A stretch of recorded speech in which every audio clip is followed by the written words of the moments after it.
Hello, my name is Kafui Dey. What was it like to be the head of security for the first president of Ghana, Kwame Nkrumah? My guest has lived that experience and he will share his story. If you haven't yet subscribed to this channel, now is a good time to do so. Hit that notification bell and let's get all that content coming to you. Major Agbeko Sedziafa, retired, DSO. You're welcome to the show. That's correct. We're recording this conversation 8 days after your 91st birthday. How does it feel to be 91 years old? I feel so great that I'm still alive. To witness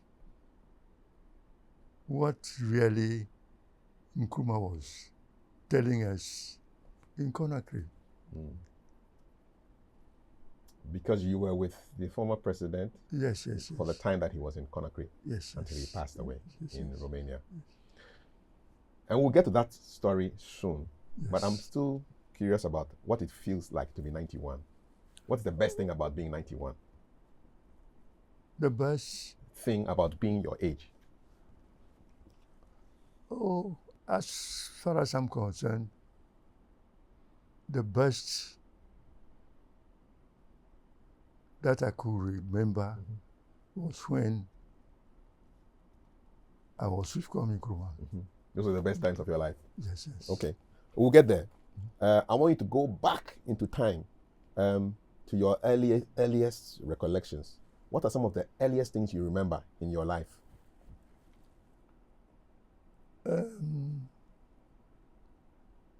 The earliest that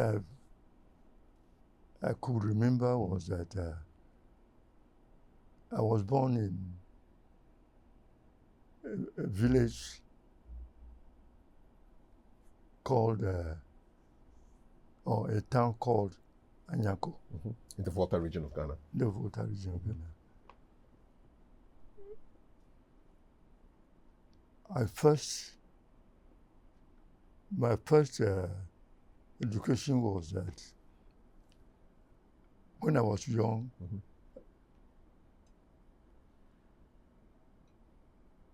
I had a problem with health, With health. my health. Okay. So my mother took me to her sister, who married a Togolese. And apparently he was a doctor. So I was sent to the Republic of Togo as a young,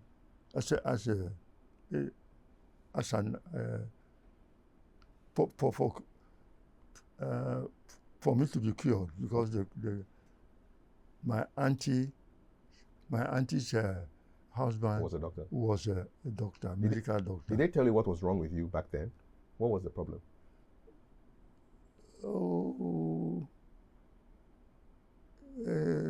On and off,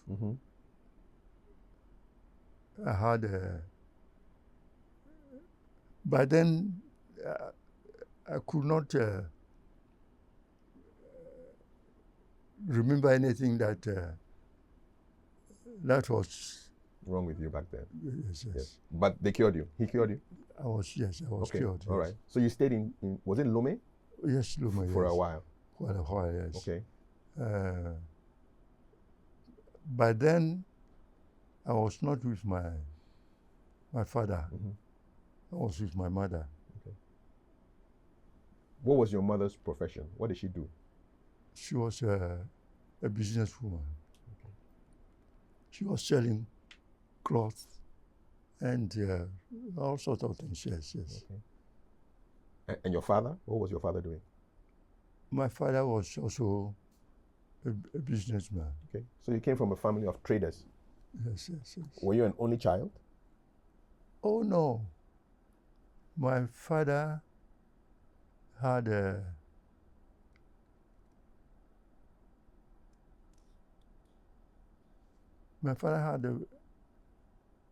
about, no, all of us were around about 15. 15 children. Yes, children, yes, with different mothers. Okay. What was that like, living in a family that big? To be honest, I was not residing with my father. I was residing with my mother. Okay. At Anyago, yes. Before I was sent to Lome. Okay. Now, after a while, when I was cured, I attended school in Lome. When I completed elementary, then my father requested that I should come. Okay. By then, my father was residing at Jerukofe in the Kita district. Right. Right. It was there that I had my English education. Does that mean that initially you started your education in French? Yes. Ah. Do you still remember the French? Oh, Un peu. partially. Un peu. Un peu. If you compare the education system in Togo to the education system in Ghana, were there similarities? But then the Gold Coast, yes. Were there similarities? Pardon? How do you compare the education systems that you experienced, Togo and then Gold Coast? Which one did you enjoy more?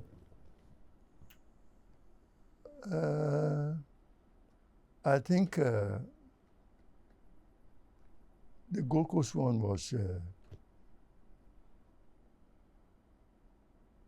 a bit. Honestly, the Gold Coast one was better than the French. In what way? You say in what way? Yes, in what way? How was it better? English is spoken mostly around the world. So this is what I can. So that was an advantage. That's an advantage, yes. But I'm curious, did they also teach you in Ewe when you were in Togo and in Gold Coast, or it was just the foreign languages all along? Oh, they taught especially in Ewe. So you learned English in Ewe, you learned mathematics in Ewe. Yes. Okay. Yeah. Okay. So your father brings you back, and you come to live in Jerukofe? Yes. Okay. It was there then I started the English education. Okay.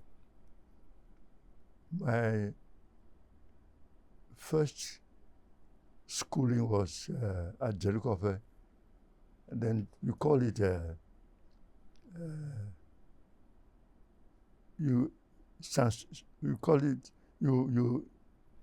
when from kindergarten. Yes. I went to. From there, then I went to EP Church, EP Evangelical Presbyterian Church School. Yes. In Kita. It was there that I completed my elementary. Okay. From my elementary, then I went to secondary school. That is, it's now Kitabu School. Yes. But first, it was Pisego. But now it's Kitabu School. Kita Business. It's being called Kitabu School. Business College. Okay. At that time, what were your ambitions? What did you want to be when you entered Kitabu School?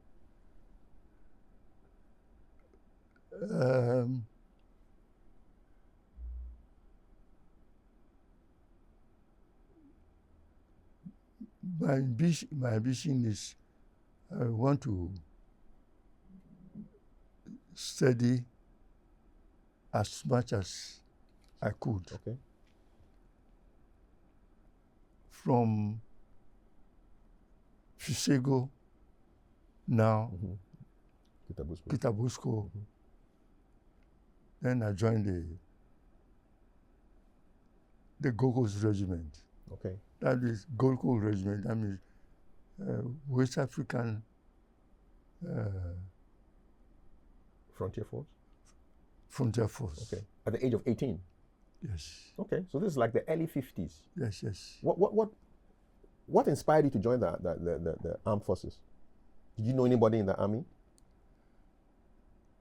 In the family, I was the only one who went to the army. But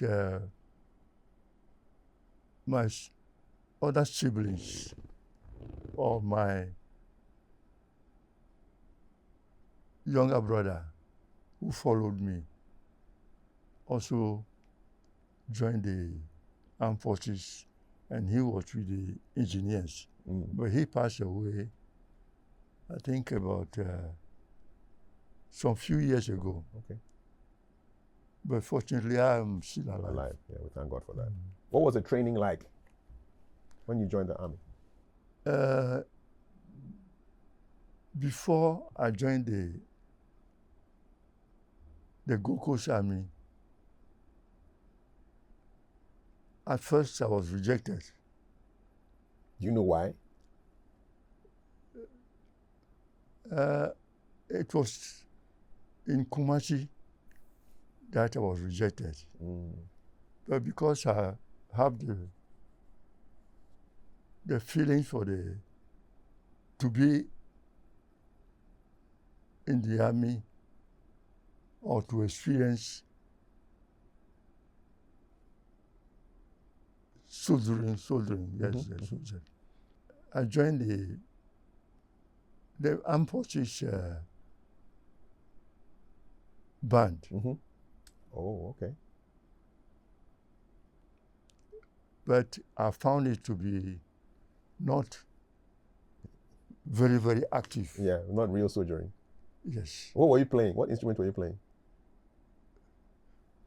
No, the band that the armed forces. No, we train to be playing music. Okay.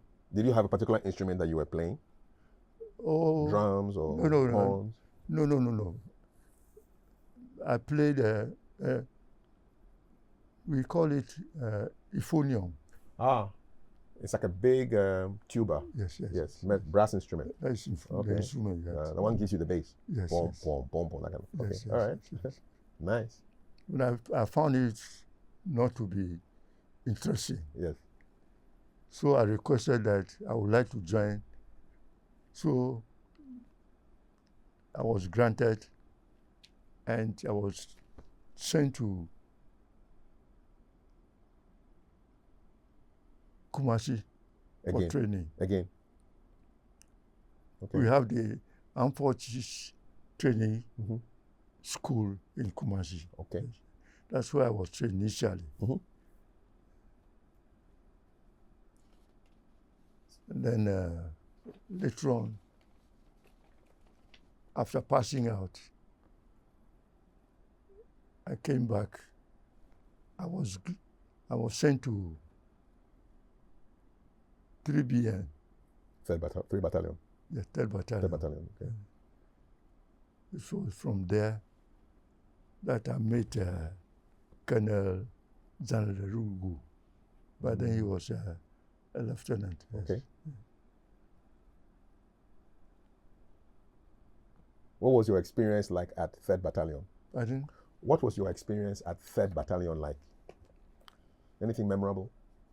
Oh, at a point, I was after shooting. I was very good at it. Oh, you're a great marksman. Yes, marksman. Okay. So,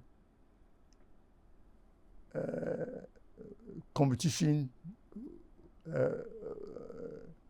I was one of the best shots.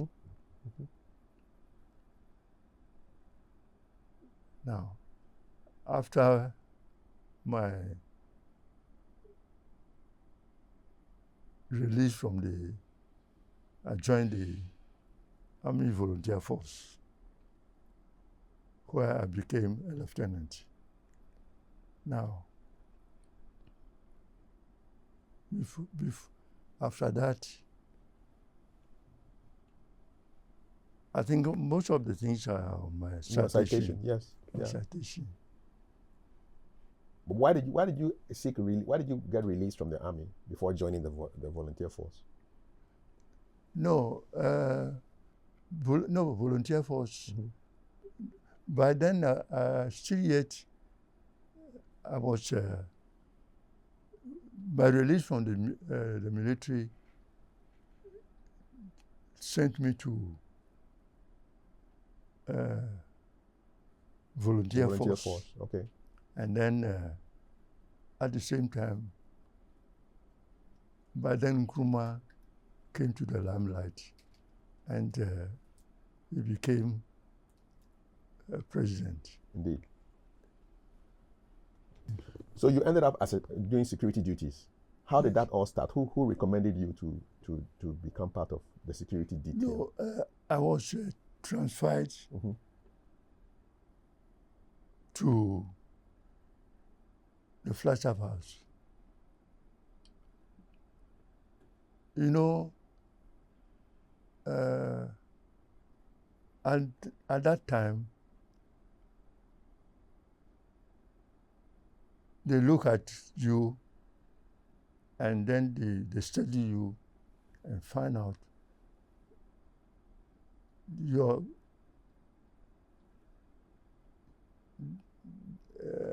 where you fit in. Where you fit in, okay. Where you fit in. Okay.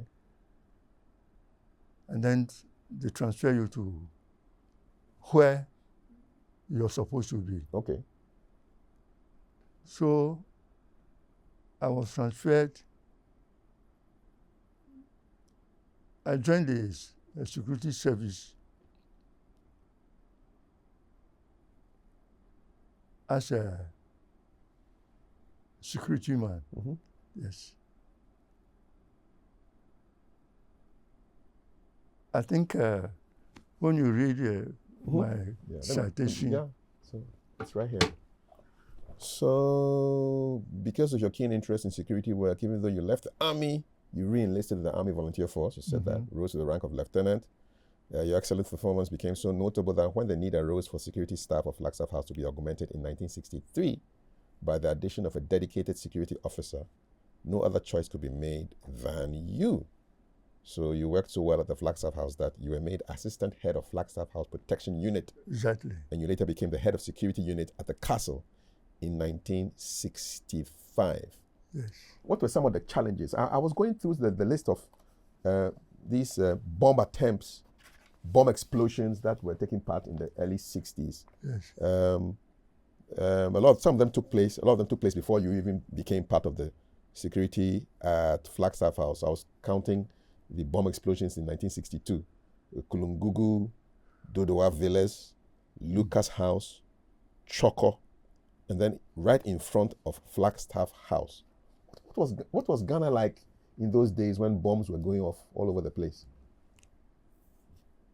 Well, those people who were engineering the bomb throwing, they wanted Nkrumah to get out so that they can be at the helm,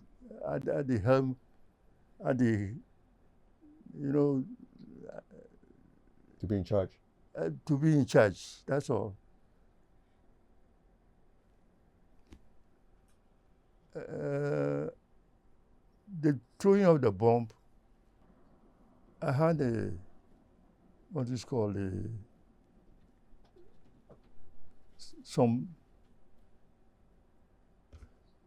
result of the throwing the bomb was... Yes. What happened? You tell me what happened. The throwing of the bomb was to discourage Ghanaians from supporting Nkrumah. How did the president feel he escaped a lot of these bomb attacks, and How did he feel about them? Because you had a chance to be close to him. What were some of the things he used to say to you? We had a very close connection with the President Nkrumah, in that he was asking us what was the reason why they wanted to kill him. Mm-hmm. Instead of that, they started killing innocent people. Yeah. Because people were injured in these bomb attacks. Girl killed in Lucas House, Chokor, 2 children injured. Accra Sports Stadium, 5 people killed, 85 wounded. In front of Flagstaff House, 1 girl killed, several injured. Bukum Square, people were injured. Young lady lost her legs. Yes, that is Madam Elizabeth. Yes, yeah. What was his feelings? I mean, beyond asking those questions, did he feel sad? No, she was one of the young pioneers. Yes. You see, I have the book. Mm-hmm. So Ghana was, the atmosphere was, what was the atmosphere like with all these bombs going off? By throwing, the throwing of the bombs was to discourage people. Mm-hmm. Mm-hmm. That they found that to get closer to Nkrumah was no way. They couldn't have get closer to Kwame Nkrumah. Yeah, so they had to throw bombs. Yes. That's why they started organizing, even Ametewe. Mm-hmm. The attack inside the Flagstaff House. Yes. You were there on that day? By then I was the head of security in the castle. In the castle, okay. But my colleagues in the Flagstaff House, they told me the story about Ametewe, when it was a police officer who brought Ametewe to the Flagstaff House. And he was given a rifle. At that time, the rifle was not, we were not using self-loading rifle. You put it in,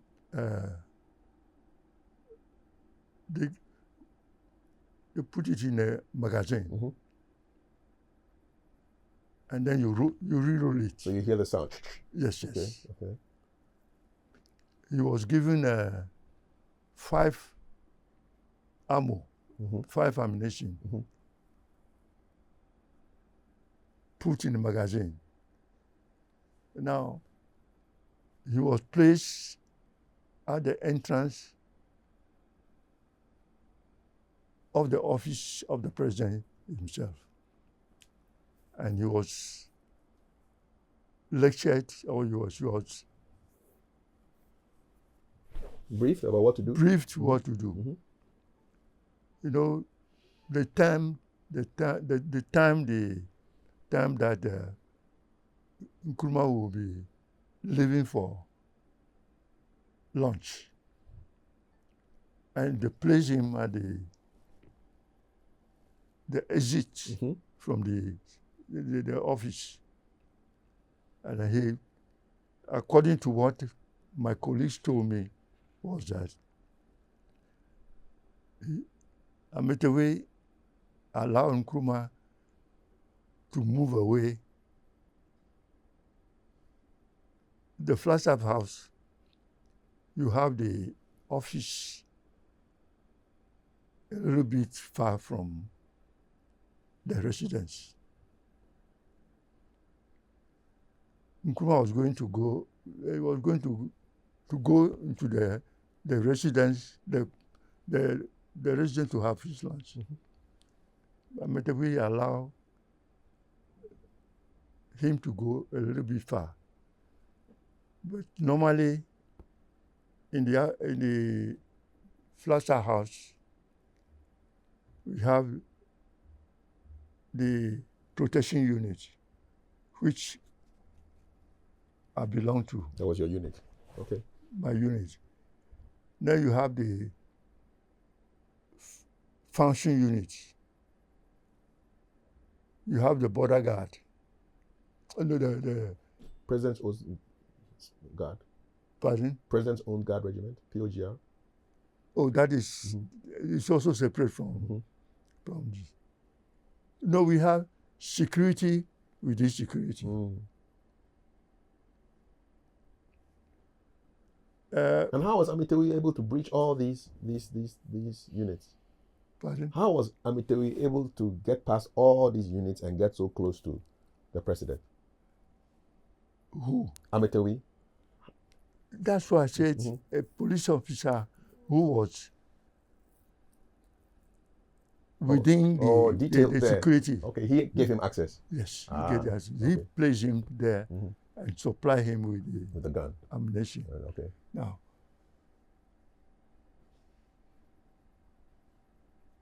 when he saw Nkrumah going to the residence, he forgot that he has already loaded the ammunition. Okay. So, in he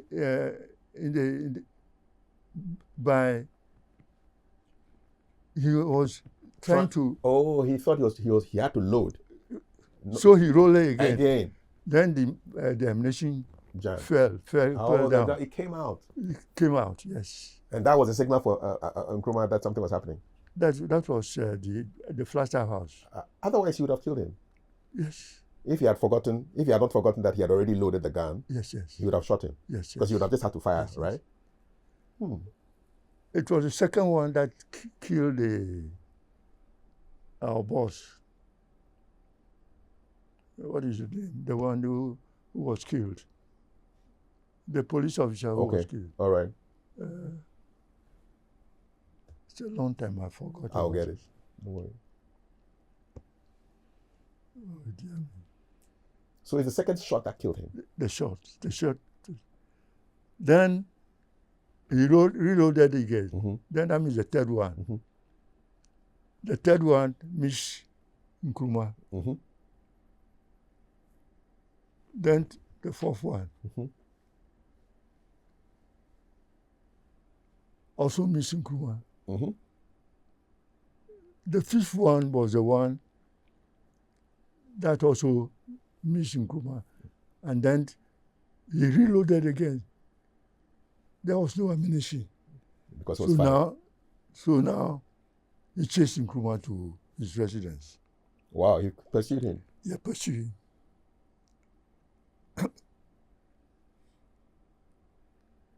You know your house, you know the corners to your house. Yes. So Nkrumah dodged. It's Salif Dagati who was killed.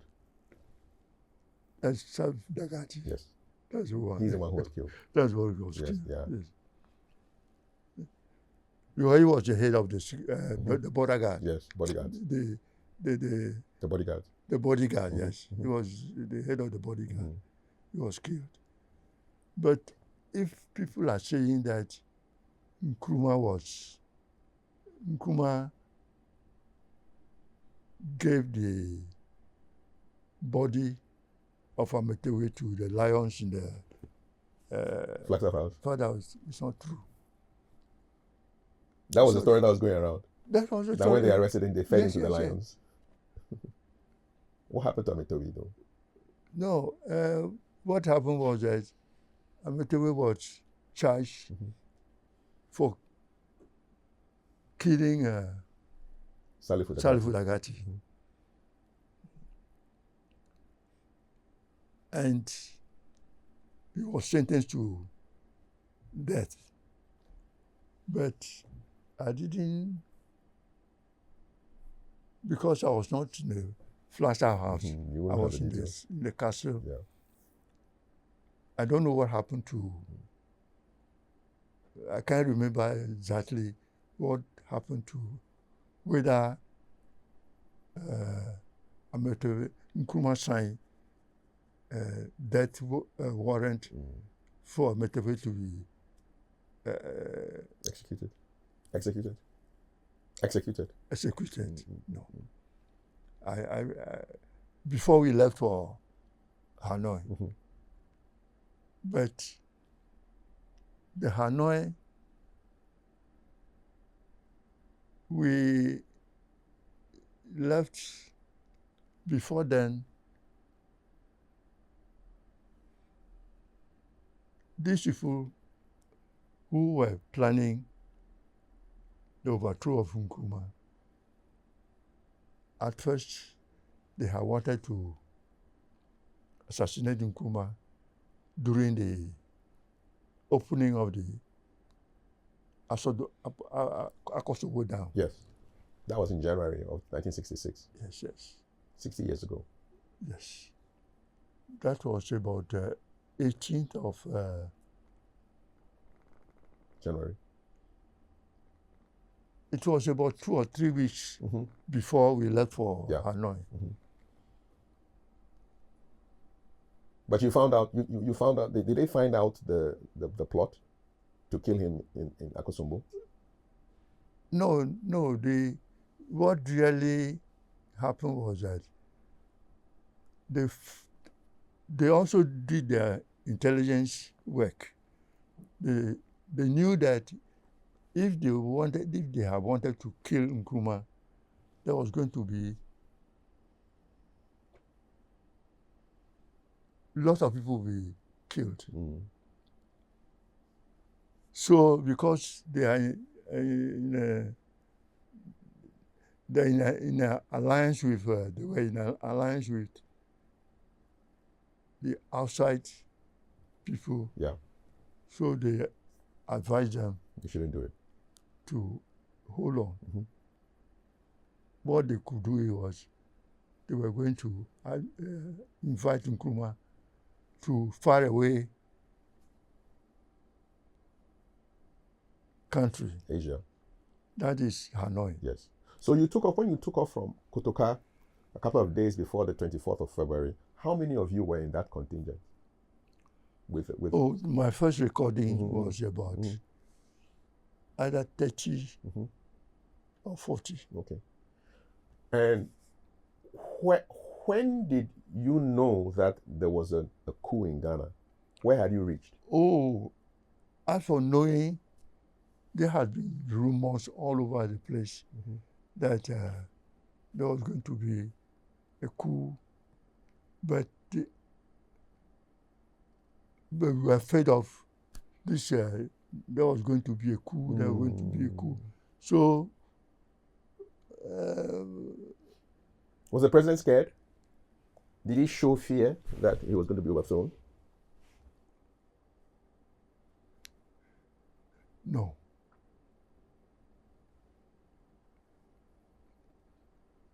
I don't think he showed, but they were throwing on bombs. Yeah, we talked about that. Which he mentioned to us in Conakry. Okay. That even he told us that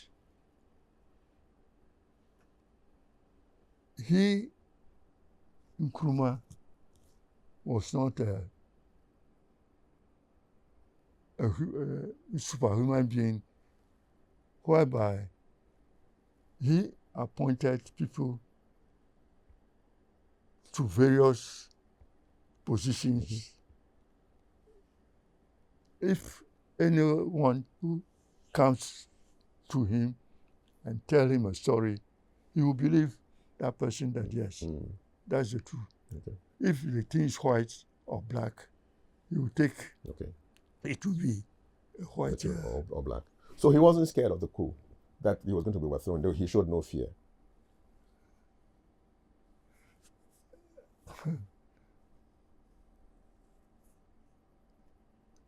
To be honest,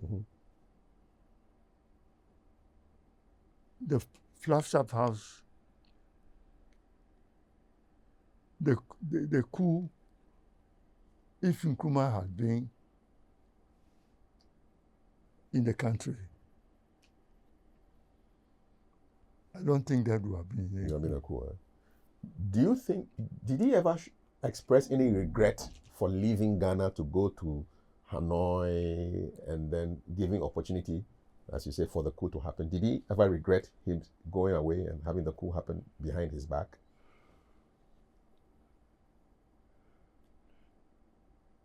No. He had not regretted. Okay. Because when he was leaving, he knew that the POGR, President's Own Guard Regiment, would take care of everything. Okay. Because the weapons or the armament that we had at the Flagstaff House,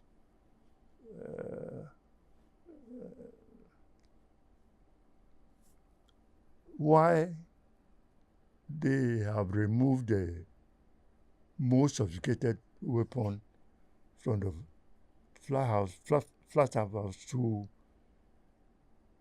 Shah Hills, it was for security reasons. Because the experts advised Nkrumah that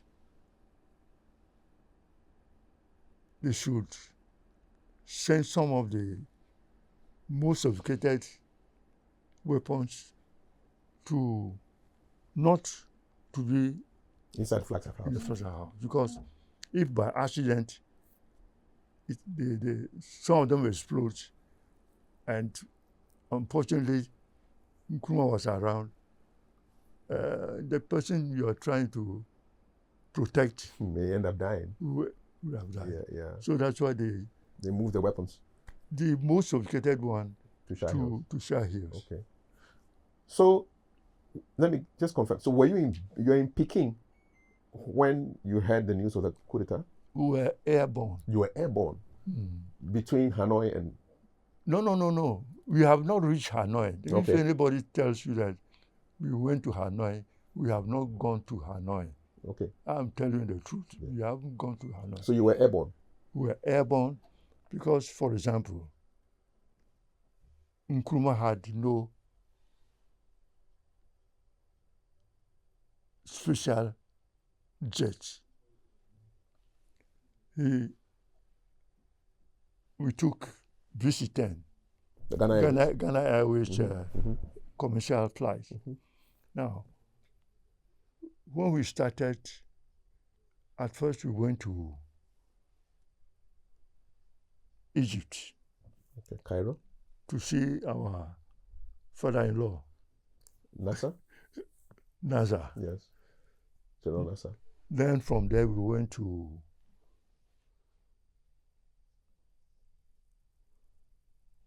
we started from Egypt, then we went to Pakistan. Okay. Yes. Karachi, yes.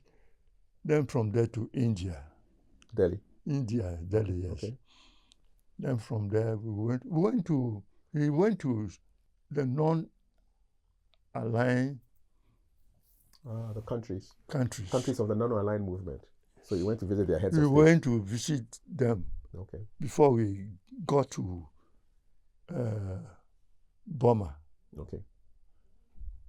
Now, when we got to Burma, Nkrumah felt that he wouldn't like to deprive Ghana Airways by using the VC-10. Because that was the same plane that went from Egypt to Delhi to Karachi. Yes. And it was a commercial flight. So did he send the plane back? Yes. So,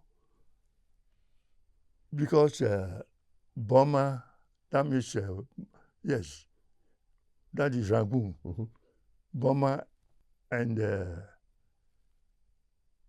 Peking, China, they shared the same boundaries. So Nkrumah requested for Chinese presidential jet to come, and then he released the V10 to come back to Ghana. Okay. So, in actual fact, if the V10 were to be with us, we would have come back immediately. You think so? You would have come back to Ghana? Yes. To foil the coup? With the air traffic control at Kotoka, or Accra International Airport as it was called back then, would they have allowed you to land? Well, the experts should know what to do. I'm not an expert in that aspect of it. Okay. So, Major, what was the reaction of President Nkrumah to the news that his government had been overthrown? What was his immediate reaction that you were able to observe? You mean... when he got the news that the government had been overthrown? He took it very easily.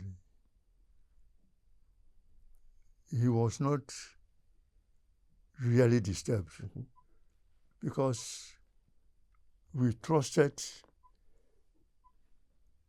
the POGR, Colonel Van Rogo's men. As I said previously, they held the fort for some time, but due to some setbacks, the reinforcement that they were expecting from Shah Hills never came. But we knew that they would never succeed. But with outside help, for example, we landed in Peking before we knew what was happening in Ghana. The Chinese ambassador in Ghana was briefing his government in China of what was happening in Ghana. So the Chinese knew ahead of time before we landed. So they took President Nkrumah they took him to a conference place and then briefed him of what was happening. Now, we knew that the people we left behind, they would fight these people, which they did, but only because of a setback, the reinforcement that they wanted never came. That disturbed or turned the tide differently. Now, when we got to Peking, they told Nkrumah about what happened. Then we were trying to organize ourselves. Then I was selected to lead a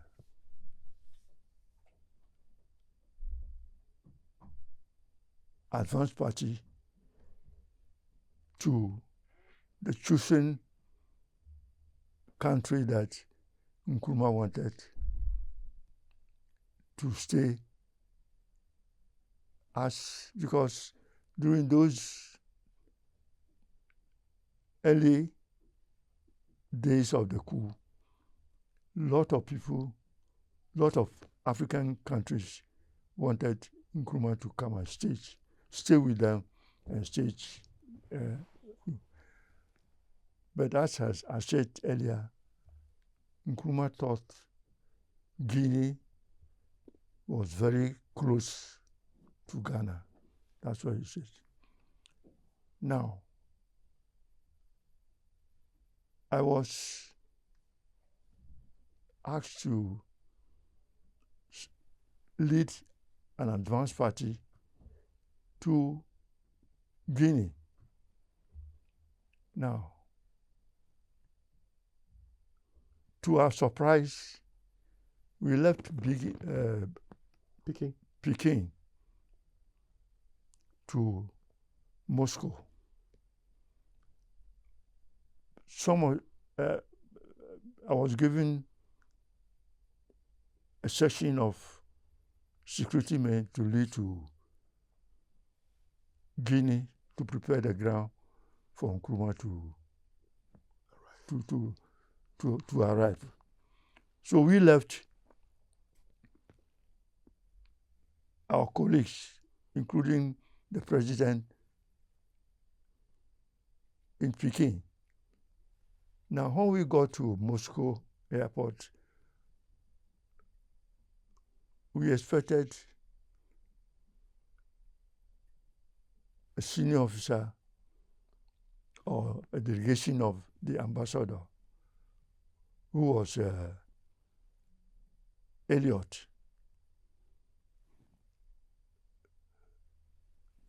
His representative to meet us at the Moscow airport.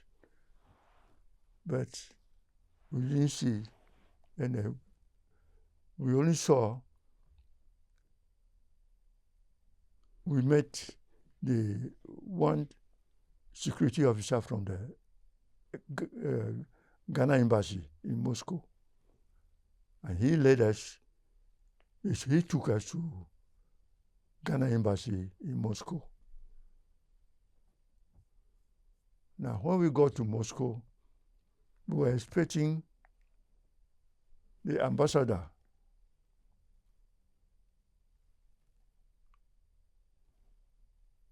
they informed him that we arrived from Peking and we wanted to see him. So when the ambassador came, we were ushered into a conference room. And then the ambassador came. And he told us that he welcomed us. And then told us that before we got to the embassy, they have removed every picture or image of Nkrumah from the Ghana embassy. To our surprise. But why were you surprised? Though? It was a coup. The new government had come. Now, we were surprised from the beginning. But when the ambassador wanted to lure us, he told us that, look,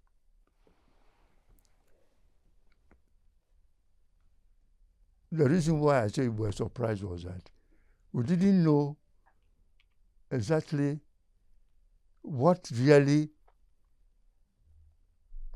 the ambassador was coming to tell us. That's the reason why I say we were surprised from the beginning. Then he said, young man, your head of state or your Nkrumah was overthrown. And in that, he wanted us to denounce Nkrumah, and then he will arrange for a passage for us to come to Ghana. Being the leader, I pretended as if I didn't hear what he said. So he cleared his throat and then repeated the same thing. That what he meant was that he wanted us to denounce Kwame Nkrumah. Then he will arrange for a passage for us to come to Ghana.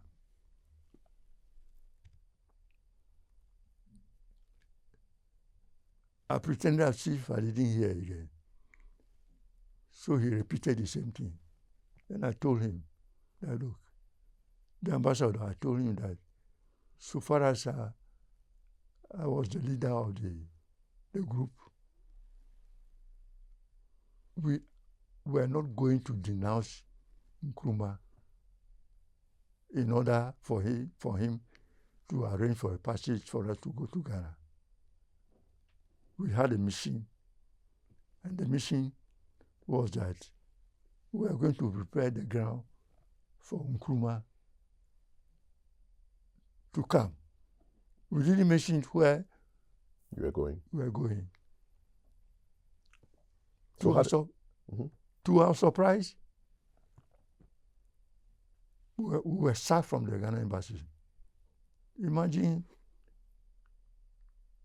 February, snow in Moscow. Snow. Yes. You were cold. The cold, no joke. So what was your next move when they sacked you from the embassy? And the gates were locked behind us. No way back. Yeah, that means she didn't want us to come to Ghana embassy. It was African students in Moscow. They heard our plight,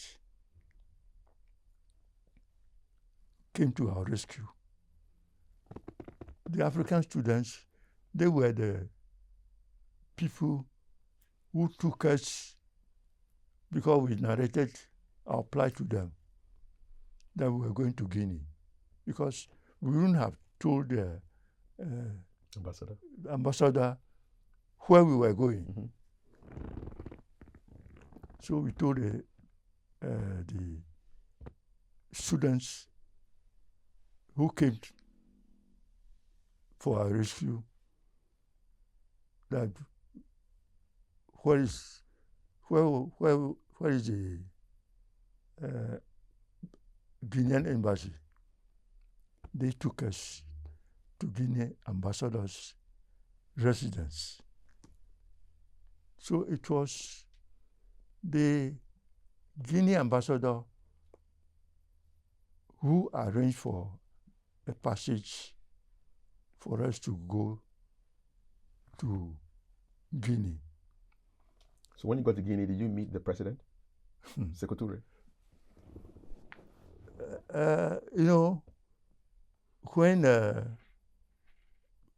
we got to, it took some time before we arrived in Guinea. By the time we got there, President Nkrumah had already arrived. Oh, you the advanced party? Yes. You got there behind, after the person who sent you to go? Yes. How did you get to Guinea? It was the Guinean ambassador who gave us,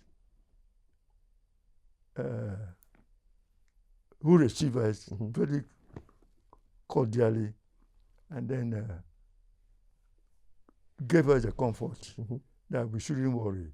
He was going to arrange for a passage for us to go to Guinea. And I said when you got to Guinea, President Nkrumah was already in Guinea. And he was made the co-president of Guinea. How did he get to Guinea, though? It was the Guinea ambassador in China who arranged. So there was no direct flight to Guinea. So we had to pass through the adjoining countries. We had to pass through Czechoslovakia. I mean, those countries. Yeah, Eastern European countries before you got to Guinea. Yes. We have to, there was no direct flight to Guinea. So we were delayed. Yeah. And that's how come they got there before you. That's why the reason that was the reason why Nkrumah got to Guinea Before you. before us.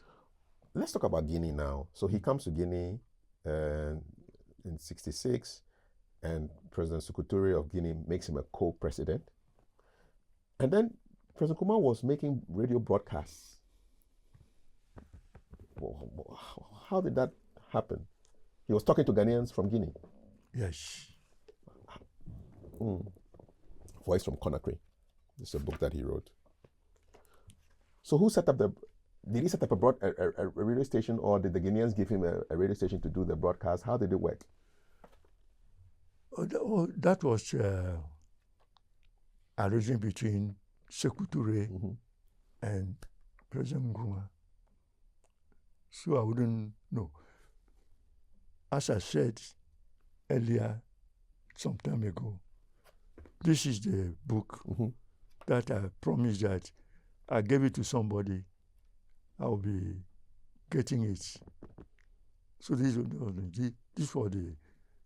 the speech of Kwame Nkrumah. Yes. So the introduction of the book says these broadcasts to the people of Ghana were made in Conakry between March and December 1966 on Radio Guinea's Voice of the Revolution. Yes. Their purpose was first to expose the true nature of the so-called coup carried out on 24th February 66 by traitors among the army and police, inspired and aided by local reactionaries, imperialists, and new colonialists, and secondly, to encourage resistance. So he would broadcast. The first broadcast was 6th March 1966, Independence Day. And then he gave another broadcast 13th March 1966, a week after. Then 20th March, I think he was doing weekly broadcasts, 20th March 1966. Yes. And then, So he sent, before we left for Peking to go to Hanoi, he sent Alex Koshinshaki to represent him as a foreign minister. He sent him to Addis Ababa to go and represent him at the Organization of African Unity meetings, OAU. Yes. Okay. By that time, foreign ministers were going to prepare the ground for the presidents, like an advanced party thing. So, Koshinshaki, well, we knew. He told us. We knew that Koshinshaki, being the foreign minister, was sent to Addis Ababa. But lo and behold, the same that Elliot wanted to do with us in Moscow.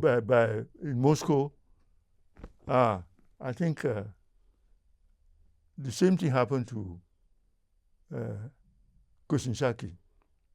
He flew straight to London, and then from London to Ghana. So that means he refused President Nkrumah's instructions to go and represent him at the foreign ministers meeting. But then these people took Kotoka and Afifa and Ankara took the disadvantage of Nkrumah's instructions that Koshinshaki should go and represent me. And then they sent their delegation to Addis Ababa. Was the coup a failure of security? I mean, you were in charge of security. Was it a failure of intelligence, maybe? Not to know that something was going to happen like this? I mean, as I already said before, there was a series of rumors. Okay. So it came, but we were fed up with the rumors. Let's talk about life in Guinea. What was that like? Because you stayed with Osagyefo till he died. What was an ordinary day in Guinea like? Where were you living? Well, as I said in the previous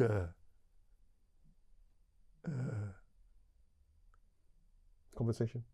Conversation, life was not all that easy. As Ghanaians now realize, because they were telling Ghanaians that Nkrumah had a lot of things abroad.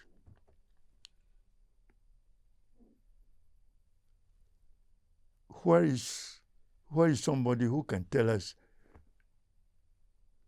Nkrumah is dead and gone? Who can testify that Nkrumah had this and that? Nothing. Were you living like refugees in Guinea? Oh yes, of course, yes. We were living as a refugee in Guinea. You know, when we went to Guinea first, we were put at a hotel called Hotel Camayen. But as time goes on, Guinea cannot afford to keep us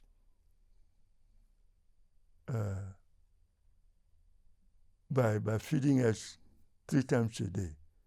So we opted to register as a refugee.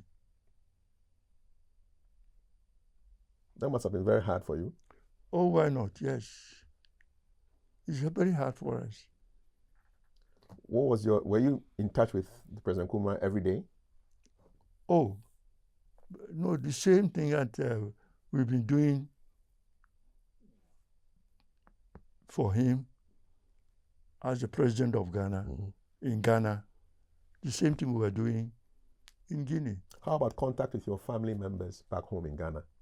No, as I said previously, the book that I intend you helped me to write, I had some of the publications in there, yes, which will let Ghanaians to know what happened. So you never spoke to your family while you were you were 6 years in Guinea? No.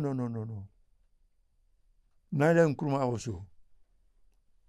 Nkrumah also didn't have contact with his family. No. Because if you're a leader, and then either you invited your wife to come to stay with you. What about those of us who were supporting or guarding you? It would not speak well of the leader. So Nkrumah decided not to have anything or do anything that will not befit a leader. Indeed. How were you getting news of what was happening in Ghana? You know, after the first year, second year, third year, how were you getting news of Ghana? Oh, we had a powerful radio station. That's where the voice of the revolution was coming from. So you were in touch with what was happening in Ghana? Pardon? You were in touch with what was happening in Ghana? On the radio. On the radio. When, we know Kwame Nkrumah died, President Nkrumah died cancer in 72, April. When did you know that his health was failing him? We knew that the Kulugungu bomb really had effect on Nkrumah. How? People were rumors came about that the bomb that the young girl who was asked to present the bouquet to Nkrumah, the bomb was time bomb. So far as I'm a military man, you should know the time, and then you time the bomb. And then the bomb will explode automatically. But when Nkrumah, this is what some of us blame him, that he loved children. He always liked to put protocol aside and then do whatever he wanted to do. He would be in convoy, and then when he saw school children, he would ask the driver to stop, which in actual fact it wouldn't have happened. So his stoppage at Kulungugu was not planned. But when I was with the border guards, I was the OC, officer commanding the borders at Boku area, Pusiga, Pulimakom, those they were under me. Kulungugu is very close to the border of Burkina Faso.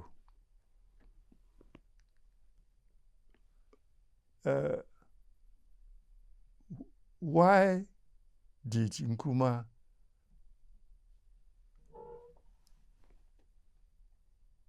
he go to Burkina Faso? He went there to see his colleague,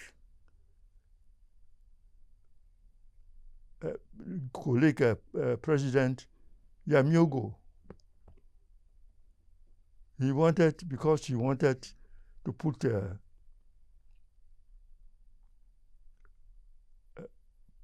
economy factory at Bolga. But Ghana, we don't have cattle to feed the economy factory. Yes. Because of that, he went to Yamiogo to discuss with Yamiogo, because there was no arrangement between Burkina Faso and the neighboring countries who could help us or assist us with cattle to feed the Bolgatanga meat factory. So on the way back to Ghana, he saw the crowd at Kulungugu.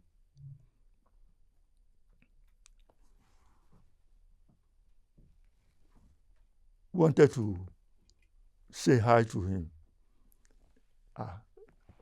Being Nkrumah as he was, he would not just pass the children and go. That's why he stopped. So the bomb exploded, they did. And did some of the fragments enter him? Yes, it was a fragment that killed Nkrumah.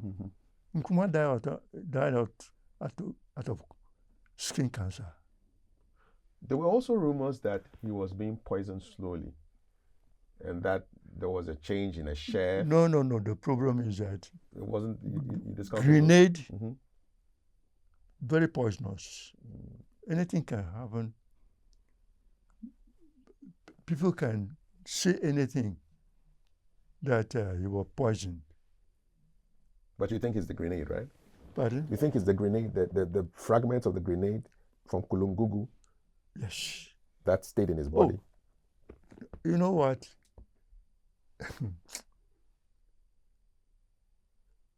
when we were in Conakry,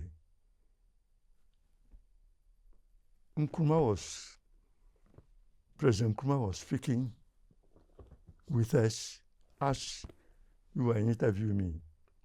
Nkrumah told us that, look, he wasn't a superhuman being, that when he appointed somebody in Bolgatanga, Kumasi, Takoradi, he will be monitoring the person. That's why he put people in position to tell him the truth. You know, I can say this. Halle made Nkrumah to be very unpopular. Halle was in charge of the police back then, IGP. Pardon? He was in charge of the police. He was the IGP. Yes. When I was in the Flagstaff House, before 1 o'clock, you see Halle coming down to the Flagstaff House with portfolio under his armpit. Then those of us around, they will say,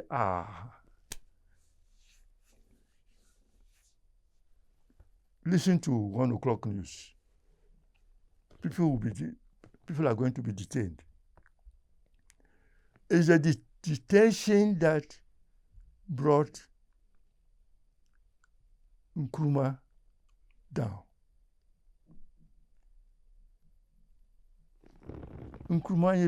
President Nkrumah even told us that, look, I put people in position to tell me the truth. For example, if Halle comes and then say, Mr. Kafui, it's also excusing to say, we have made investigation, we have conducted the investigation, and Mr. Kafui is among the bomb throwers.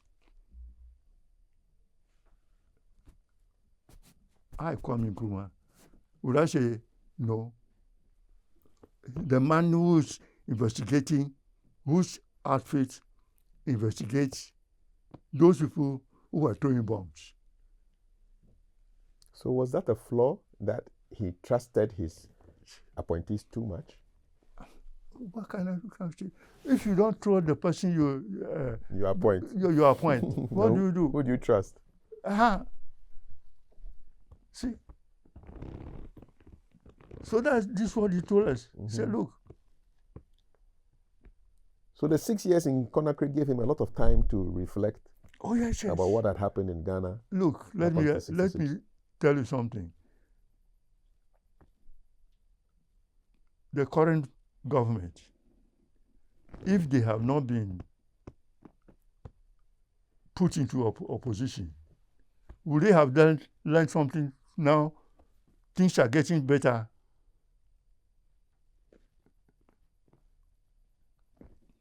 So do you think if President Nkrumah had come back after his time in exile, you think he would have been a better leader?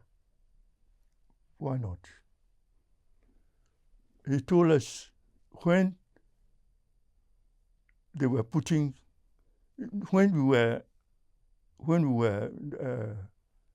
broadcasting from Conakry to Ghana, he told us that, look, this young man, when I come back, I will have nothing to do with the old people, because when they started harassing them, people could not stand on, they couldn't stood on their feet and then do anything. But you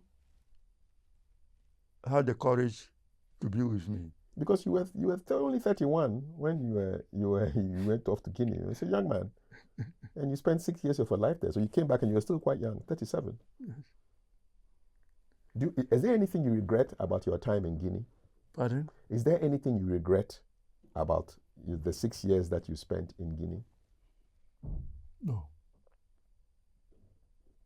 Since we had a president with us, what should I?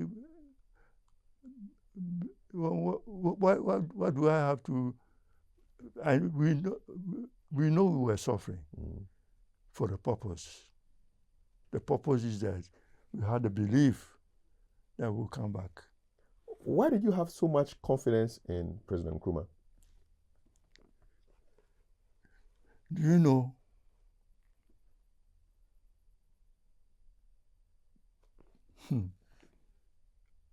Why do we have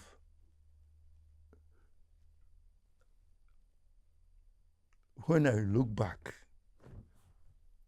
and think about my own life, without Kwame Nkrumah, I wouldn't have been what I am today.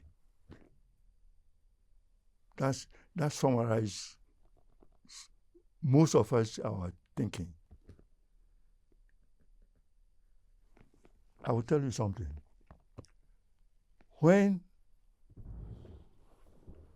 Nkrumah, why do East Africans, they at times insult us the way we behave towards Kwame Nkrumah? Could you believe when we travel with Nkrumah outside Ghana, especially in Africa, they didn't believe Nkrumah was a black man. Some of them, they will, when we alighted from the plane, some of them will compare their skin with those of us support Nkrumah. Those who are protecting Nkrumah. So when they were rejoicing over Kutuka and his friends,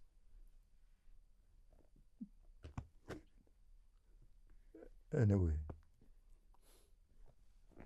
So in a nutshell, I have to say that without Kwame Nkrumah, I would have, by now, I would have been dead, or I would have been in a village drinking palm wine or Appointees.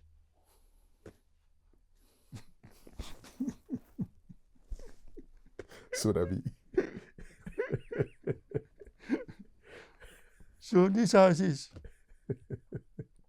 You see, those of us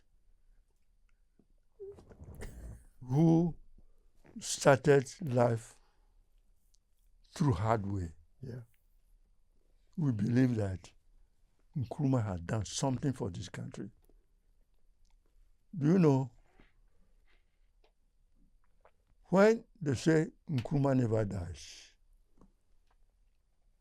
people have some sort of stupid thinking. Sorry to say this. How can you say human being will never die? You know, when we were in Conakry,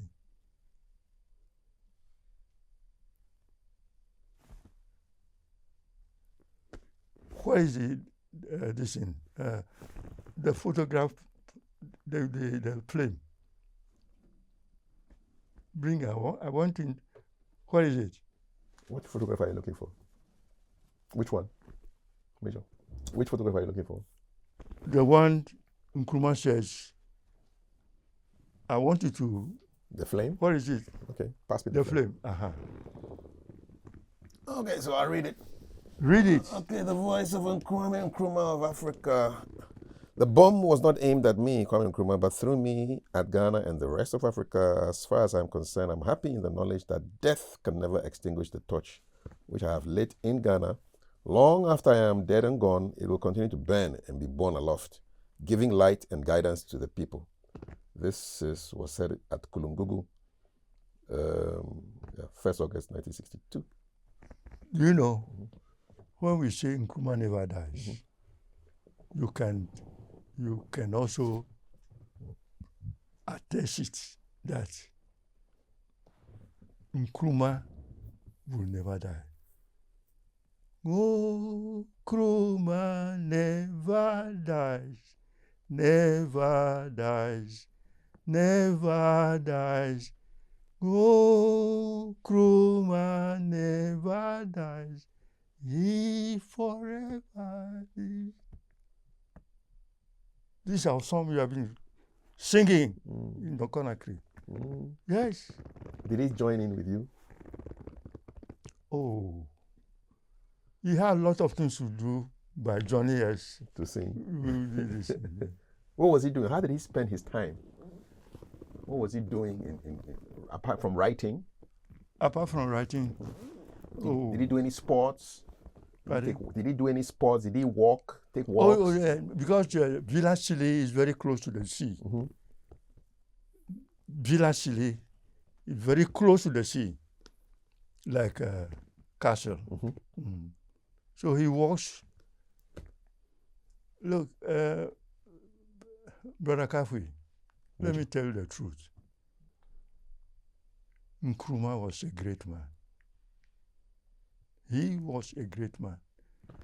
You know, when he was in Ghana, well, things have passed. Some of us can say it. He was a spiritualist. Any time that is a year, Nkrumah will go in for meditation. And some of us were always with him. When Nkrumah is going for meditation, we were with him. What was it like? Those meditation sessions, what were they like? He would do prayers. Prayers and isolation.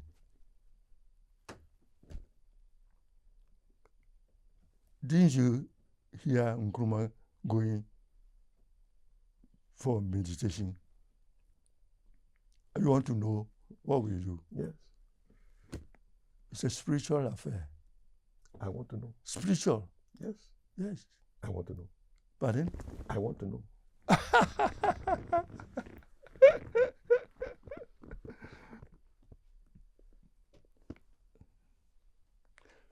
That's the reason why most of these books were burnt.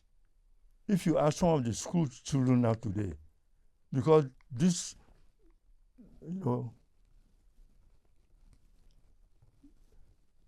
these people who were throwing bombs, now they are ashamed. What at all have they gone? When they came, what have they done?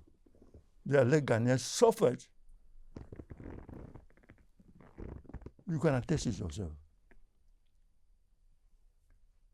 You can attest it yourself. That's why they say Nkrumah never dies. His words. These people, what have they done when they came to rule this country? Anyway, I don't want to go that way. It's making you emotional. It is making you emotional. Yes, to make me emotional, because I saw everything myself. The bombs that they were throwing, I saw it myself. Some of them, we arrested some people in what their name? Oh. Choco? Bokom.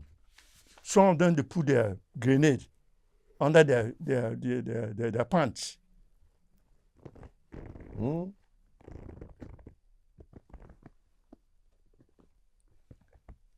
I was telling the grenade, they say the bomb, this thing. It was not timed. It wasn't timed. So it wasn't I diverted from that story. Yeah. The Kurungugum bomb. Sorry, yeah. The young girl,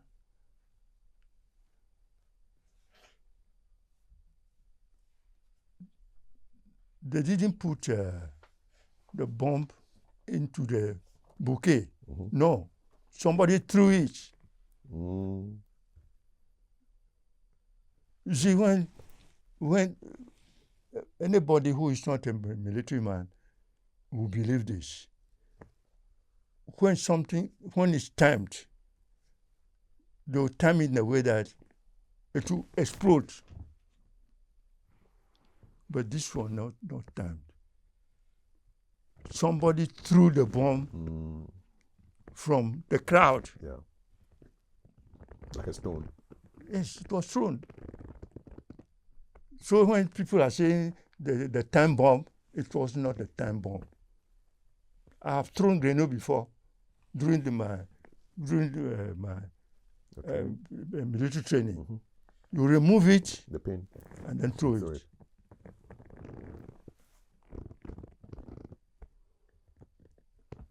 You know, it has got what you call a pin. If you remove it, touch it, and then it's live. Yes. And you throw. How long do you have to throw it before it destroys you? No. When you remove it Immediately. No, when you remove the pin, so long as there's a safety catch, when you remove the pin, that means it's ready to be thrown. You can put back the pin. Once you have not released your hand. Oh. It's the releasing of your hand that detonates the bomb. Yes. If you can, the pin is the one that stops the explosion. The firing. The firing of the pin. So I was telling some colleagues that look, it was never a time bomb. It was never a time bomb. It was thrown. And it's just remarkable that if the fragments of that bomb thrown in 1962 could stay in his body and cause the damage. He was taken to hospital. Some of the fragments. Some of the fragments went into his spinal cord. And it was not removed. So, Major, and now I want to talk about the passing of President Nkrumah. How did you get the news? Because he was sent off to Romania, correct? Yes. Flown out of Guinea to Romania for treatment. When did you hear of his passing?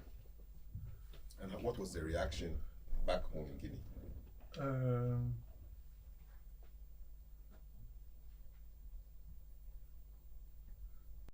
We knew, and he showed it to us, that the Prevention Detention Act, he asked us a question, say, look, if some of you were in my position, you take it that you are a father to some people. Your children went to school. Some of them will never come back home. People who wanted to overthrow me, they started throwing bombs, innocent people being killed here and there. You what will you have done? This is a question he put to us. You just sit down and allow those people to be, the children to be killed here and there. What was their crime? Was it their crime being born in Ghana or be a Ghanaian? What crime have they committed? You sit down, you not do anything, and somebody who has investigated the people came to confirm that they were the people who were doing this. So you just sit down without doing anything. So then why should you be a president of a country? This is what he put to us.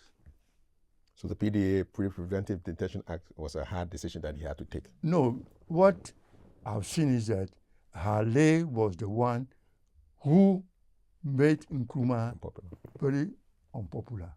Because whilst some genuine people who were throwing the bomb, he mixed some innocent people to them, and all of them were blocked.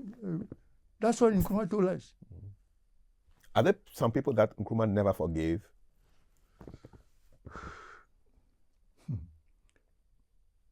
Nkrumah, I'll get that one.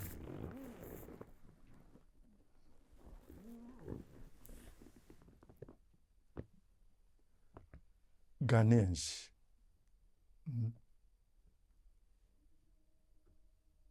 If Nkrumah had been alive, Ghana would have been a paradise on earth. With the little that some of us, the man was not a selfish man.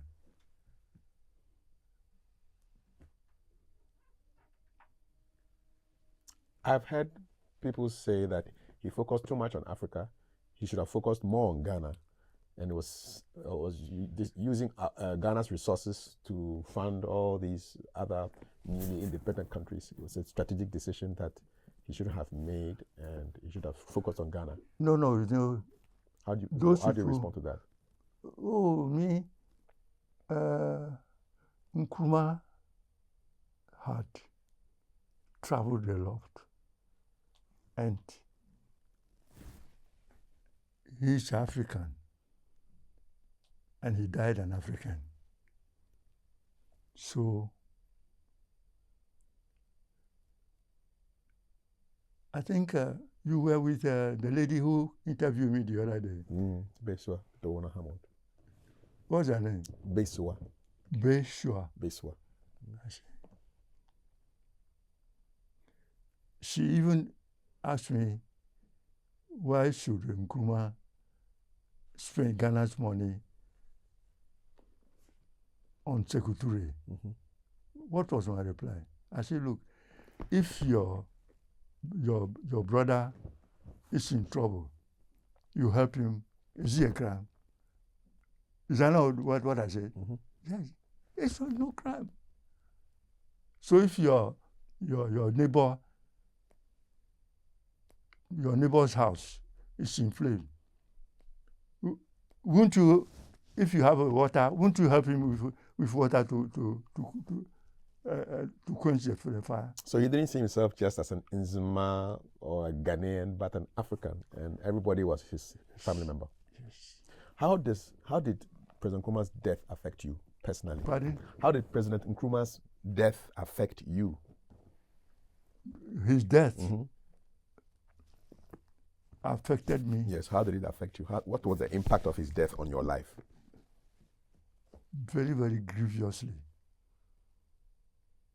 It affected me in person, yes. But as I always said, man proposes, but God disposes. God knows what human beings we don't know. Were you involved in the decision to bring his body back to Ghana? Pardon? Were you involved in the decision to bring his body back to Ghana after he died in Romania? No, decision. Yes, you know, he died in Romania, and then his body was brought back to Ghana. No, First, no, he was no. buried in Guinea first. Exactly. So you attended that funeral? Yes. What was that like? What was the funeral like? People were crying, weeping. Did you weep? Well, if I wept, it's gone and past. So you wept small. Why not? Look, Nkrumah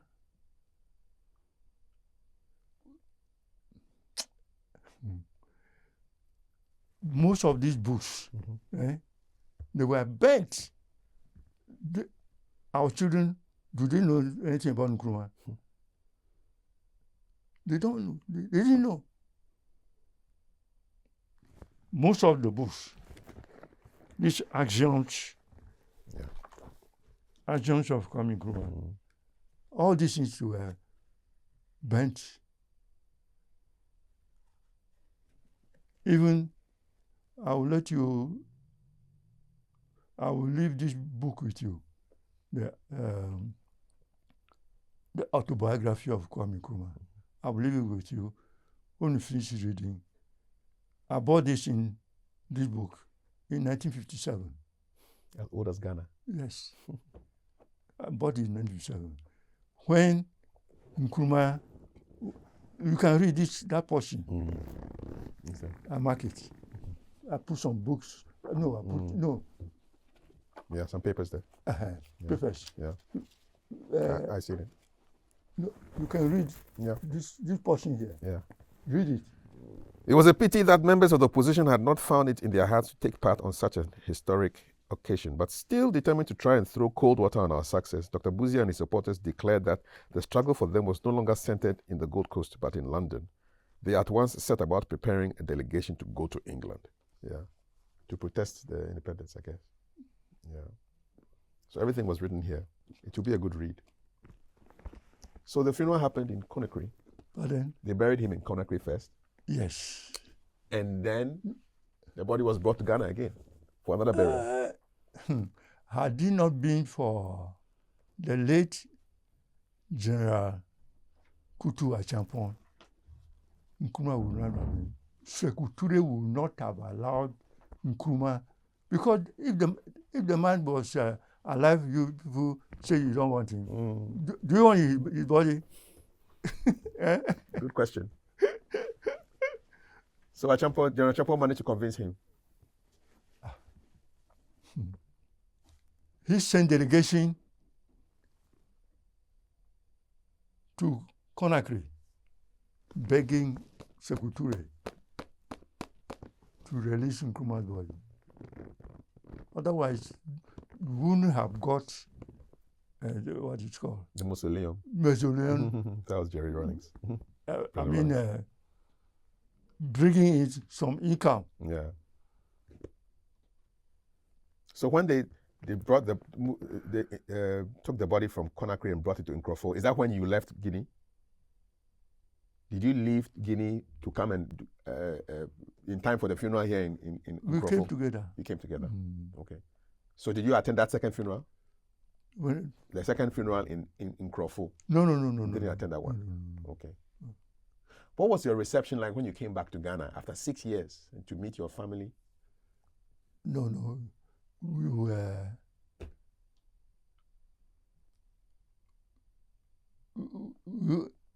the reception... Yes. How were you received when you came back after your exile? Because of General Champon.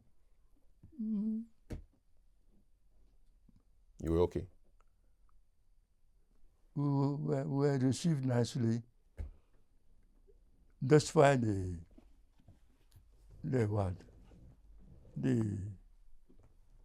publications about our not being Ghanaians. Really? So with the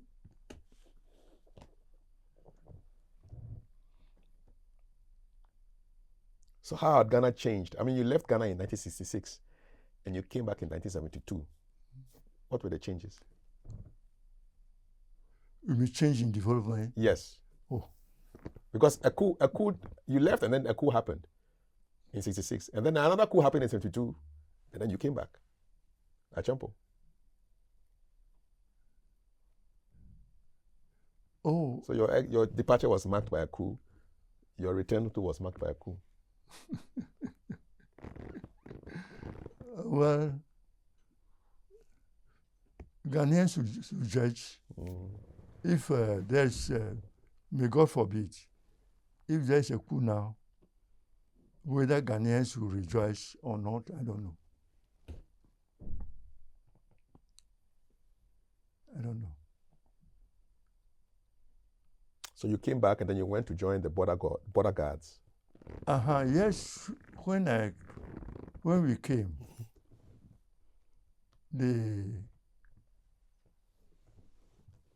all of us were dismissed. From the army? No, the army. No, from security. No, all of us were. You were dismissed? We were dismissed. So my case in particular is that I was somehow seconded to the Flagstaff House because of my shooting capacity and all the marksmanship. So I had a clean record in the military. So when the border guards was going to be formed, I was given my rank as a lieutenant when I joined the security services. So that helped me. And you became acting commanding officer of the 3rd Border Guard Battalion. What were your duties like? What were you supposed to be doing? What was your mission as a border guard? Oh, our mission, even the late commander of the border guards, I personally didn't know why he should be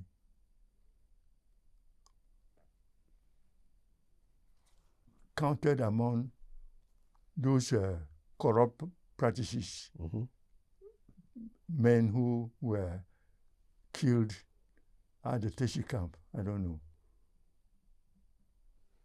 Because the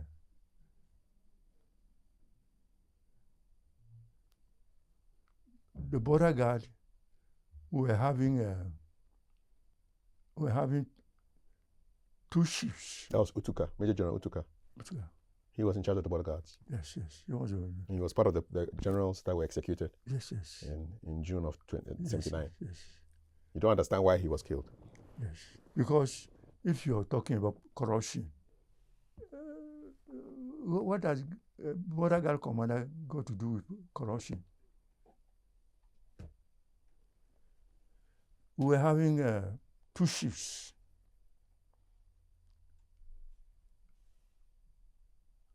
I told you some while ago that I was seconded to immigration. Yes. Now. So you dealt with you had anti-smuggling operations, right? You dealt with smugglers. Yes, sir. We dealt with smugglers. What does a smuggler look like? Have you seen them face to face? Oh, I had when I was commander of the border guards. Border guard at the Doma.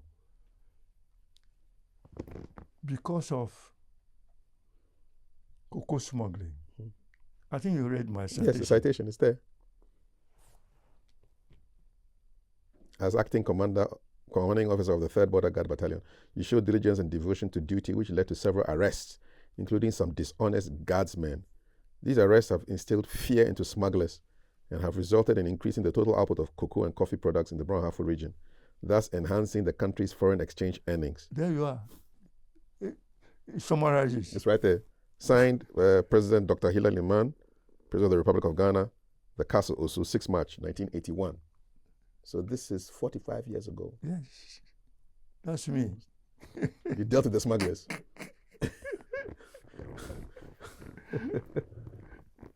That's me.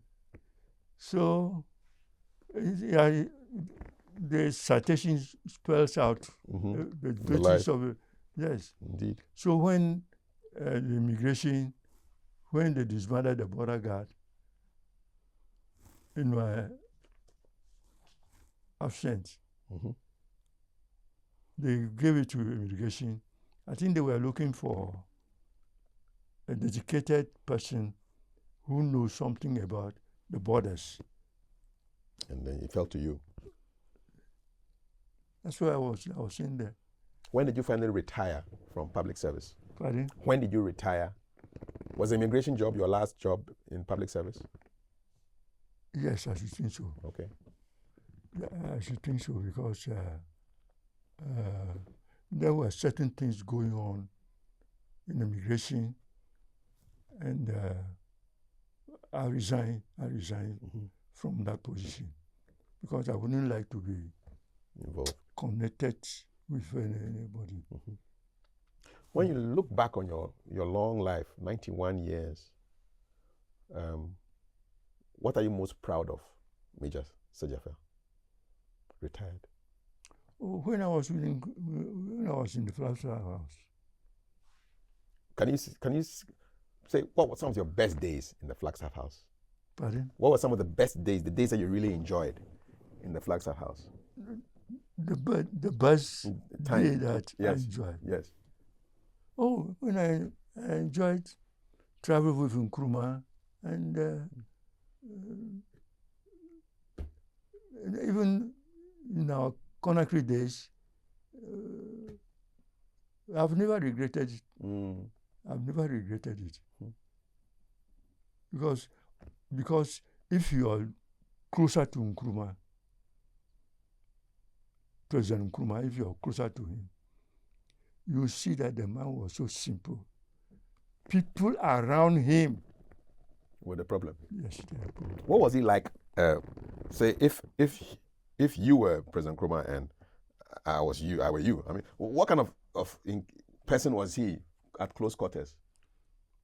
He was kind-hearted. He was very kind, considerate.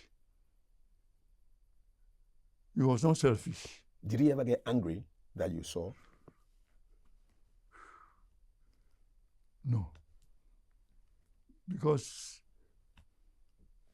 Nkrumah, I've never seen him drinking any alcohol.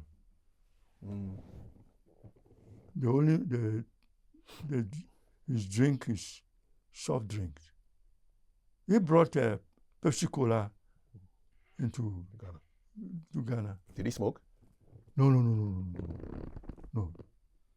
He doesn't smoke. No alcohol, no cigarettes? No alcohol. Oh,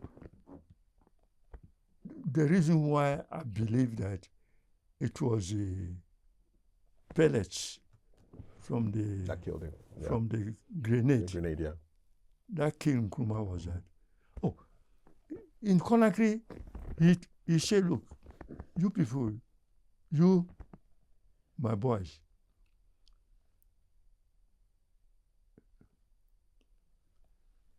if you were like me, they threw the bomb at me. Got so good, some of the pellets were removed, but at least one or two enter into my spine. I wouldn't have believed that it was somebody who poisoned him. Grenade is very poisonous. Any military man knows that, but grenade is very poisonous. More so, the thing has entered into his spine. Do you think he knew he was going to pass away? Pardon? Do you think he knew he was going to die around that time? Oh, my brother. Do you know when you're also going to pass away? Oh, no, okay, let me rephrase. Was he afraid that he was going to pass? If he's afraid, you read that thing, he said, what did he say? He said, the bomb was not thrown at but Ghana and Africa. So long as what I did, when he dies, the light was to shine. So he didn't fear death? You knew him at close quarters. You had the privilege. No. He's a human being.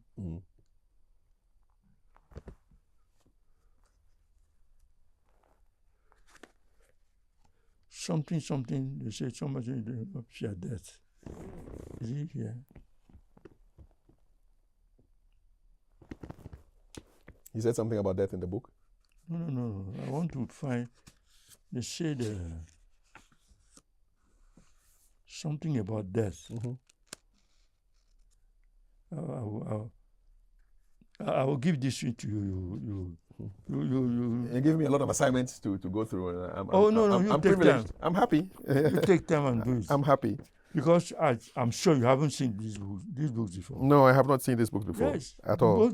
They were all bent. Because the treacherous people didn't like to know the truth. I'll give you all the books. To read. The Conakry one too, I don't think you have even heard it. People didn't know that when Nkrumah was in Parliament talking about Ghana's independence, people didn't know that Busia and the rest went to Britain begging the British, why are they washing their hands off from Ghana? They should stay. And these people,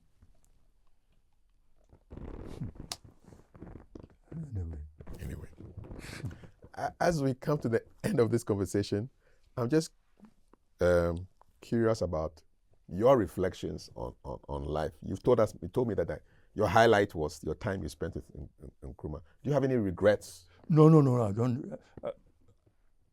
How would I be?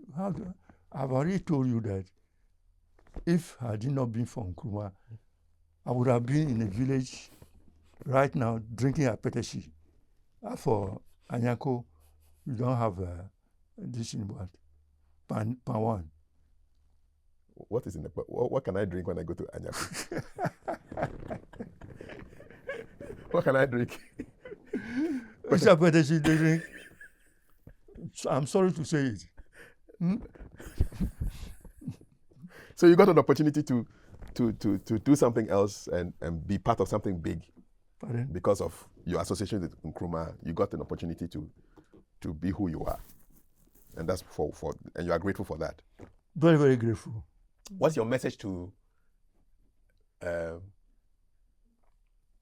youth? Well, even before that, what makes a good security operative? You were in security for a long time. What are the attributes of a good security officer? The only thing is love your country. Love your country. And whatever you are placed to do it to the best of your ability. That's all. Okay. Message to leaders. Pardon? Message to leaders. What is your message to leaders? You worked under a great leader. The leaders.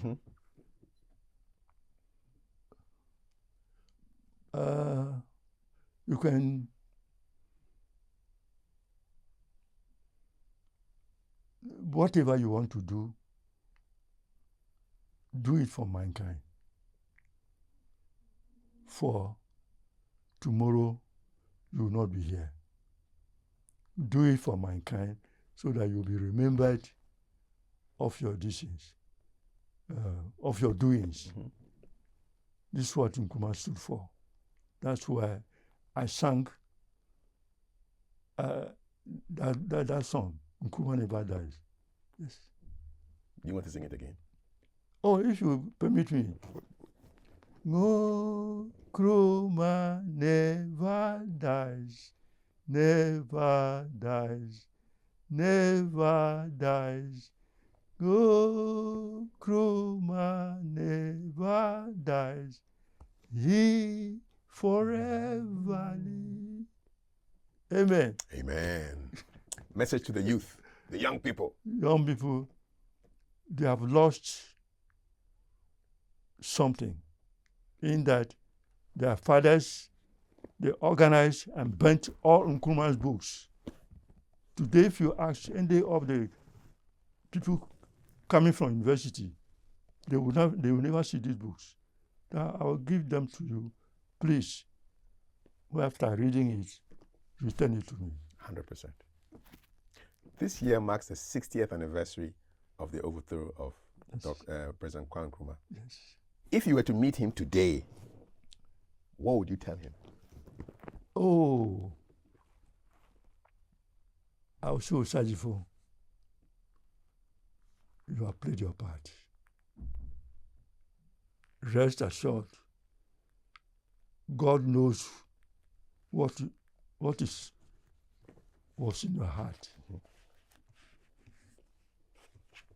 Rest in peace. That's it. We're proud of you. I mean, this is... you can make a photocopy. Yes. And let me take it. Let me read this to end the conversation. Pardon? I want to read the citation. Permission to carry on? Oh, permission, carry on.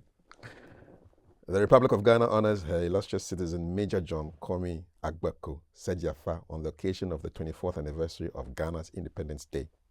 You, Major John Kwame Agbeko Sedziafa, were born on the 5th of January 1935 at Anyako in the Volta region. You joined the security services of Ghana at the young age of 18 years when you enlisted in the Royal West African Frontier Force, the Gold Coast Regiment. Because of your keen interest in security work, even though you left the army, you re-enlisted in the Army Volunteer Force and rose to the rank of lieutenant.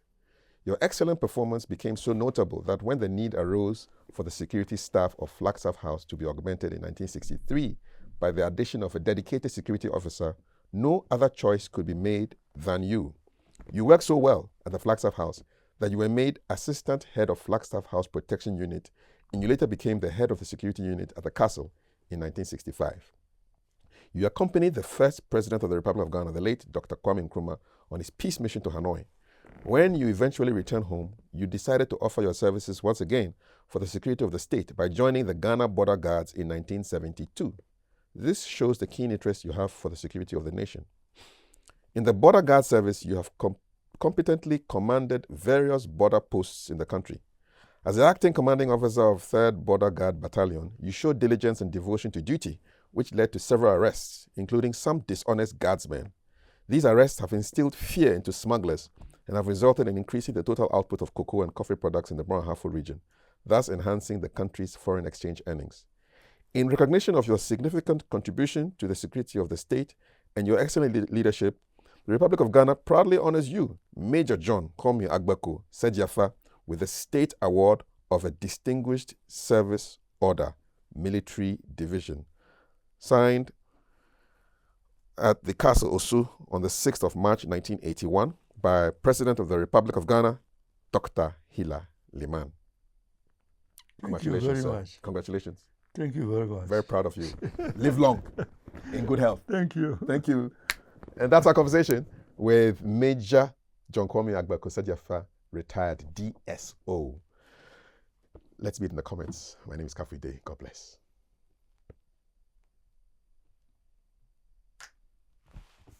Akbar. That was a good conversation. Okay. I enjoyed it. Okay. Yes. Yeah, you had a really interesting life. Yes. Of service. Yeah. It's like a movie. Ametewi and all those people. Wow. Salif Dagati. Oh, may he rest in peace. Yes. Yes. Oh, he was Salif Dagati. He was the rest. I think he was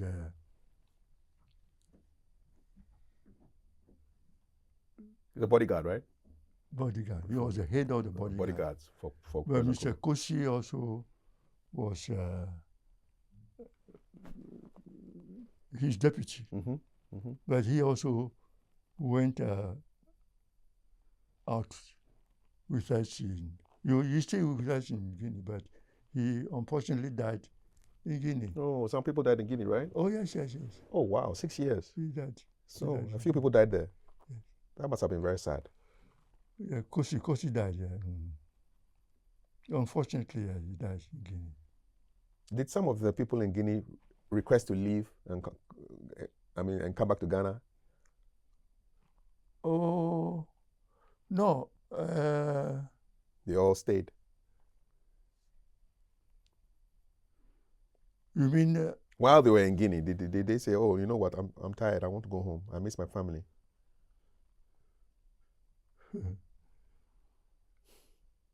Well, for that they can. That was not to my knowledge. Not to my knowledge. But the way they treated some of us, for example,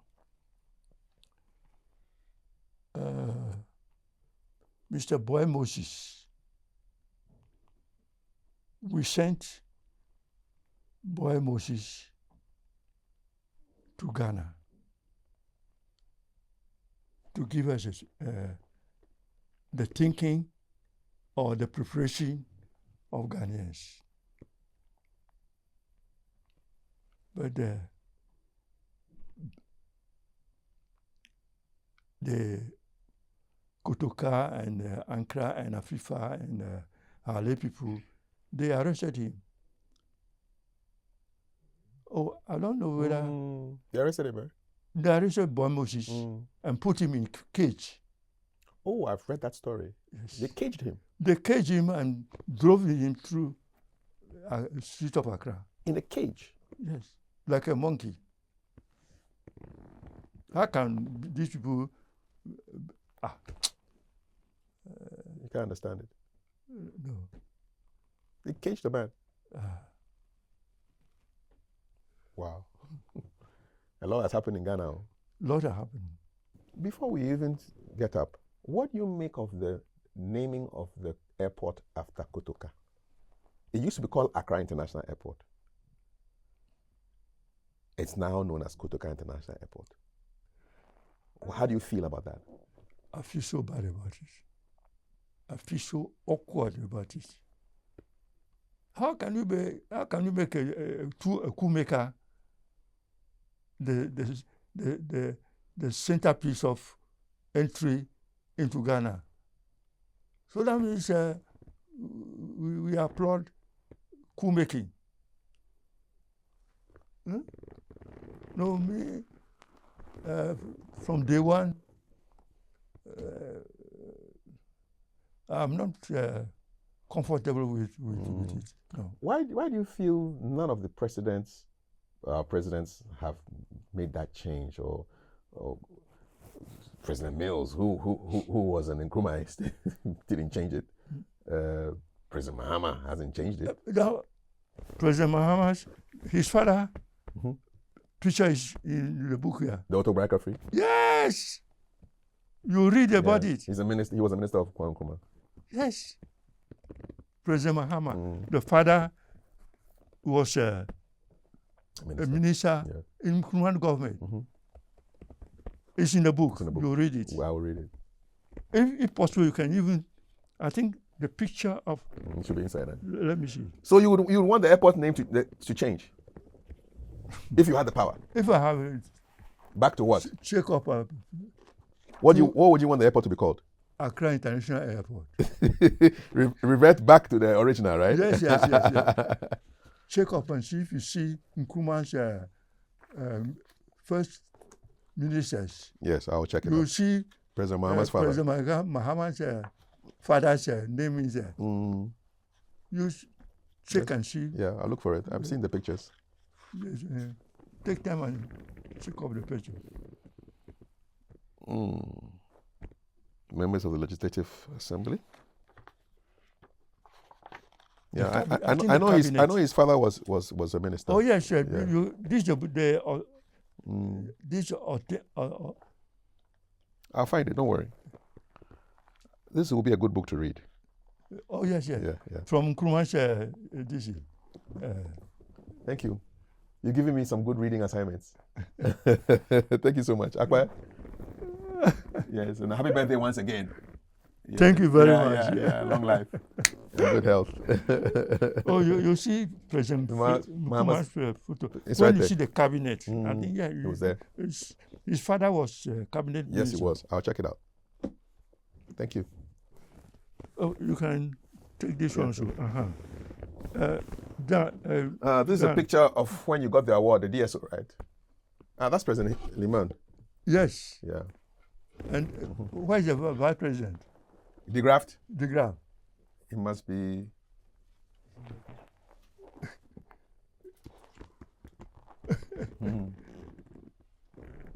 He must be somewhere here. De Graaf. Wow. Look at President Liman. Interesting. It's good to take photographs, you know.